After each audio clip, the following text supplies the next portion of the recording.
Nós estamos numa mesquita e em árabe a palavra é masjid. Masjid. Eu depois já explico o que é que significa literalmente a palavra masjid. A mesquita está ligada a uma religião, que é o Islão. A palavra Islão significa submissão e também significa a paz. A forma tradicional do cumprimento islâmico, isto é, quando um muçulmano encontra-se com outro muçulmano, ele diz Assalamu alaikum, a paz esteja convosco. Portanto, a palavra Assalam vem de Islam. Está bem? E também significa submissão. E esta submissão refere-se a Deus. Muçulmano, aquele que se submeteu voluntariamente perante Deus. Das religiões que nós temos, todas as religiões, a única que não está ligada a uma pessoa ou a um local é o Islão. Por exemplo, o budismo está ligado ao Buda, o hinduísmo está ligado a um espaço que é hindus, o judaísmo está ligado a uma tribo judá, o cristianismo está ligado ao Cristo, né? E o Islão é a única, não está ligada ao Maomé, porque foi ele, o profeta Muhammad, foi ele que recebeu a revelação. Mas a diferença entre maometano e muçulmano, portanto, o muçulmano não é maometano. A definição que se dá é muçulmano. E, sendo uma religião, mas acima de tudo é um código de vida, o Islão. É uma forma de estar na vida. E quando nós falamos desse código de vida, estamos a falar daquilo que é o essencial, que é a crença. E a crença islâmica é monoteísta. Isto é, os muçulmanos acreditam que existe um único Deus. O nosso Deus, de todos. Que é o Senhor do Universo. E sendo uma religião monoteísta, também há outras religiões monoteístas, o cristianismo, o judaísmo. E quando nós falamos dos profetas que antecederam, o Islão diz que todos eles foram submissos a Deus. E sendo eles submissos, quer dizer que todos eles foram muçulmanos. Porque a palavra muçulmano significa ser submisso a Deus. Então, quando nós falamos em termos dos pilares do Islão, o primeiro é acreditar que ele é único, e o profeta Maomé, que nasceu no ano 570 depois de Cristo, é o seu último mensageiro e não é o único. Porque há uma diferença. Dizendo que ele é o último, quer dizer que acreditamos nos profetas que antecederam. Aliás, a única religião não cristã que aceita obrigatoriamente Cristo como mensageiro e profeta é o Islão. Porque os judeus ainda estão à espera do Messias, né? Os hindus, tanto faz acreditar ou não acreditar. Se um muçulmano disser, por exemplo, que Jesus não foi profeta, nem mensageiro de Deus, e que o seu nascimento não foi milagroso, ele não é muçulmano. Portanto, faz parte da crença. E acreditar que ele, Jesus, recebeu a revelação ou os ensinamentos de Deus que ele transmitiu às pessoas. Então, o primeiro pilar é acreditar que ele é único, e o profeta Muhammad, em árabe, é conhecido por Maomé, que a paz esteja com ele, é o seu último mensageiro. Este é o primeiro pilar do Islão. Todo o Islão baseia-se nesse pilar. Os pilares seguintes têm a ver com a prática. O segundo pilar, diariamente nós temos 5 orações. Então, a mesquita é o local onde os muçulmanos fazem as suas orações. Depois há outra coisa. Vir à mesquita fazer a oração não é sinónimo de ser muçulmano. Então eu posso fazer as minhas orações onde eu estiver. Posso fazer em casa, posso fazer no meu local de trabalho, dentro das seguintes condições: o corpo limpo, roupa limpa, lugar limpo, saber qual é a direção de Meca, que é a orientação que nós temos quando nós fazemos as nossas orações. Estou apto para fazer as minhas orações.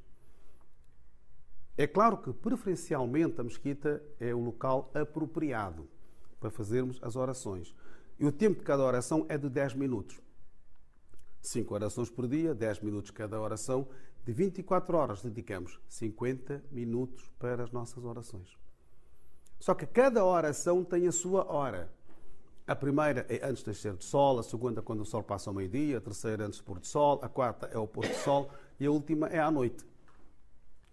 É claro que nos dias de hoje ninguém sobe o minareto ou a torre para saber a que horas é que nasce o sol, a que horas é que o sol passa ao meio-dia. Então, nós, para facilitarmos, publicamos um horário. Por exemplo, a primeira oração é às 7 da manhã. A segunda é às 14. A terceira é às 16h30. A quarta é ao pôr do sol, que é às 18. A última é às 19h30. Esta hora que eu disse é a hora que nós fazemos na Mesquita de Lisboa. Cada mesquita tem a sua hora, mas só que não pode ser fora da hora em que a oração tem que ser feita. Portanto, não é assim muito difícil, nem complicado, é fácil. E eu disse que vir à mesquita fazer a oração não é sinónimo de ser muçulmano.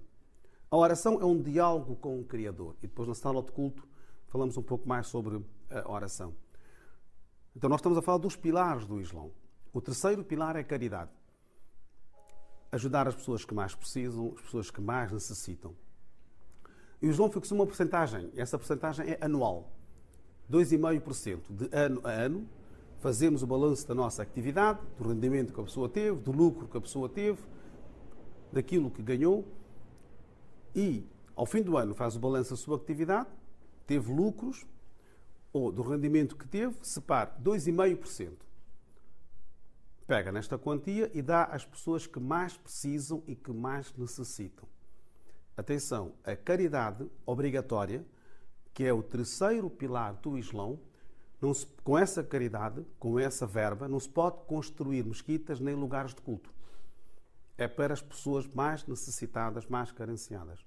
Para os lugares de culto, para as mesquitas, há outra caridade que é facultativa. Então, a quem é que nós devemos dar? As pessoas que mais precisam. E entre as pessoas que mais precisam, têm que ser as pessoas, primeiro, os nossos familiares. Imaginemos, se temos um familiar nosso que precisa e que necessita, é o primeiro merecedor da nossa caridade.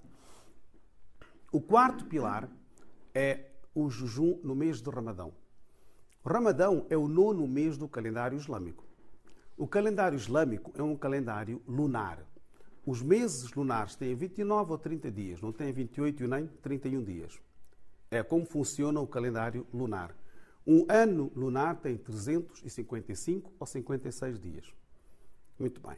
O 9º mês chama-se Ramadão. E no 9º mês do calendário islâmico, os muçulmanos, durante o dia, antes da primeira oração, até a quarta oração, estão em jejum. E o jejum islâmico, porque também existe o jejum nas outras religiões, é não comer, não beber, não ingerir nada. Antes da primeira oração, até ao pôr do sol. Portanto, é normal, quando começa o mês de Ramadão, nas famílias muçulmanas, altera-se um pouco. Portanto, acordamos um pouco mais cedo e, em vez de ser um pequeno almoço normal, é um pequeno almoço um pouco mais forte. Começamos o jejum e, ao pôr do sol, quebramos o jejum. Quem jejua? Quais são as condições para a pessoa jejuar? Muçulmano. Quando eu digo muçulmano, é aquele que acredita no primeiro pilar. Adulto, saudável. Crianças, idosos, doentes, viajantes, grávidas, estão fora de contexto. Portanto, muçulmano, adulto, saudável, no mês de Ramadão, jejua. Há mais vantagens espirituais do que físicas, jejuando, para mantermos a linha, né? Ou na linha, jejuando. Valorizar aquilo que nós temos e sentir um pouco na pele aquilo que o outro não tem. Por que é que nós jejuamos no mês de Ramadão? O jejum obrigatório. Porque a pessoa pode jejuar quando quiser. É considerado como jejum facultativo. Mas há 5 dias do ano em que é proibido jejuar. Eu depois explico. Mas no mês de Ramadão é obrigatório jejuar, dentro das condições que eu disse. Por que é que jejuamos no mês de Ramadão? Porque é um mês sagrado. Por que é um mês sagrado? Porque foi no mês de Ramadão que o profeta Maomé recebeu o início da revelação do Alcorão, que é o livro sagrado dos muçulmanos. Revelado a uma só pessoa, num período de 23 anos. O Alcorão contém 114 capítulos, mais do que 6.000 versículos. Não foi revelado de uma só vez, mas sim levou 23 anos a ser revelado. Foi revelado aos poucos. Tem 114 capítulos. É o mesmo Alcorão que nós temos, que foi revelado há 1436 anos. De acordo com o calendário islâmico, nós estamos no ano de 1436. Porque o profeta nasceu no ano 570, depois de Cristo, portanto há esta diferença em termos de anos.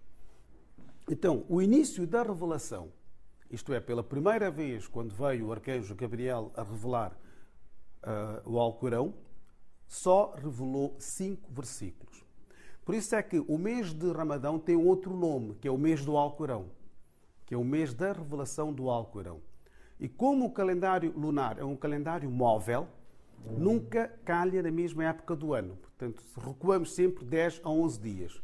Por isso é que jejuamos no verão, inverno, primavera e outono. É o mês sagrado. É o mês do Alcorão. Portanto, 114 capítulos.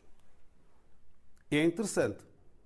O 19º capítulo do Sagrado Alcorão tem o nome de Maria, mãe de Jesus. Se Maomé fosse o autor do Alcorão, se fossem palavras dele, ele teria de certeza que pôr um capítulo em nome da sua mãe. Mas não há nenhum capítulo em nome da mãe do profeta. Não há nenhum capítulo em nome da esposa do profeta, nem em nome das filhas do profeta. Mas há um capítulo que tem o nome de Maria, que é o 19º capítulo.